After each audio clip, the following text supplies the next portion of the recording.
तो दोस्तों सभी को जय श्री राधे जय श्री कृष्णा। तो इस वीडियो में हम बात करेंगे खाटू श्याम जी के शीश के बारे में, जो उन्होंने क्यों दान दिया, क्या उनसे शीश मांगा गया था। तो दोस्तों कहानी कुछ इस प्रकार है कि भगवान कृष्ण ने खाटू श्याम का शीश इसलिए मांगा था ताकि वह महाभारत में युद्ध जो चल रहा है युद्ध में भाग ना ले सकें, क्योंकि भगवान कृष्ण जानते थे कि बर्बरीक अपनी माँ को दिए हुए वचन के अनुसार हारते हुए पक्ष का साथ देंगे, जिससे युद्ध का परिणाम अनिश्चित हो सकता है। इसलिए उन्होंने बर्बरीक से दक्षिणा के रूप में उनका शीश दान मांगा। इस बलिदान के बदले कृष्ण ने बर्बरीक को वरदान दिया कि कलयुग में वह उनके श्याम नाम से पूजे जाएंगे।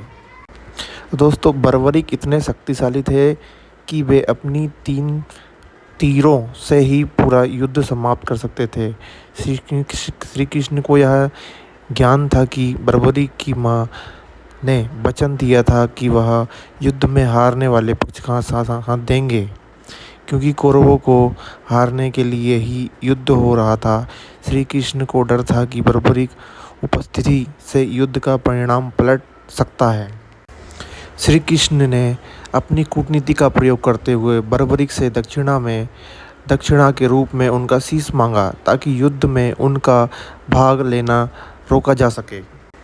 अतः बलिदान के बाद बर्बरीक ने हंसते अपना शीश भगवान कृष्ण को दान कर दिया। उनके इस महान बलिदान में और धर्म की रक्षा में उनके इस कार्य से प्रसन्न होकर श्री कृष्ण ने उन्हें वरदान दिया कि कलयुग में वह श्याम नाम से पूजे जाएंगे, भक्तों का कल्याण होगा। तो दोस्तों महाभारत के युद्ध के बाद भगवान श्री कृष्ण द्वारा रूपपावती नदी में बहा दिया गया था, जो बहकर राजस्थान के खाटू गांव में पहुंच गया। इस स्थान पर एक गाय रोज दूध देती थी, जिससे लोगों को वह शीश होने का पता चला और खुदाई करने पर यह बर्बरीक का शीश प्राप्त हुआ। बाद में खाटू राजा ने खाटू में ही मंदिर बनवाकर इस शीश को स्थापित किया। तो दोस्तों कहा जाता है कि बर्बरीक ही कलयुग के भगवान बाबा खाटू श्याम के रूप में वह महाबलशाली पांडव भीम के पुत्र और घटोत्कच के पुत्र थे। श्री कृष्ण ने बर्बरीक से दान में शीश मांगा था। इसके बाद बर्बरीक ने अपना शीश उन्हें अर्पित कर दिया और आज वह बाबा खाटू श्याम मंदिर सीकर खाटू में हैं, जहां लाखों भक्त दर्शन करने के लिए जाते हैं। क्या आपको पता है कि बाबा खाटू श्याम का मंदिर का निर्माण किस वंश के राजा ने करवाया था? आइए जानते हैं। तो दोस्तों बाबा खाटू श्याम मंदिर देश से लेकर विदेश तक फेमस है। दुनिया भर से श्रद्धालु यहाँ आकर के माथा टेकते हैं और बाबा के दर्शन कर उनसे आशीर्वाद लेते हैं। बाबा श्याम अपने हर भक्तों की मनोकामना पूरी करते हैं। मान्यता है कि कोई भी भक्त उनके दरबार से खाली नहीं लौटता, इसलिए उन्हें हारे का सहारा कहा जाता है। लेकिन आज भी ज़्यादातर लोग नहीं जानते कि बाबा खाटू श्याम जी के मंदिर का निर्माण किस राजा ने करवाया था अथवा किस वंश के थे।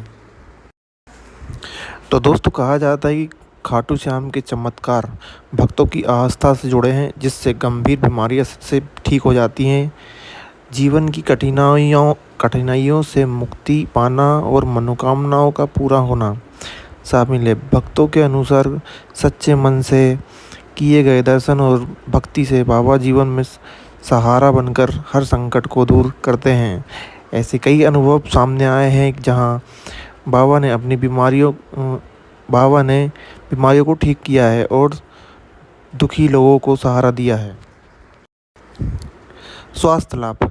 कई भक्तों ने बताया है कि बाबा के दर्शन या जल से कैंसर जैसी गंभीर बीमारियां भी ठीक हो गई हैं। एक घटना में एक बच्चा जिसे सुनाई देना और बोलना नहीं आता था, श्याम मंत्र जाप से ठीक हो गया। मुसीबतों से मुक्ति। जो भक्त किसी भी समस्या में फंसा होता है और उसे कोई रास्ता नहीं दिखता, खाटू के दर्शन से उसका समस्याओं का समाधान हो जाता है।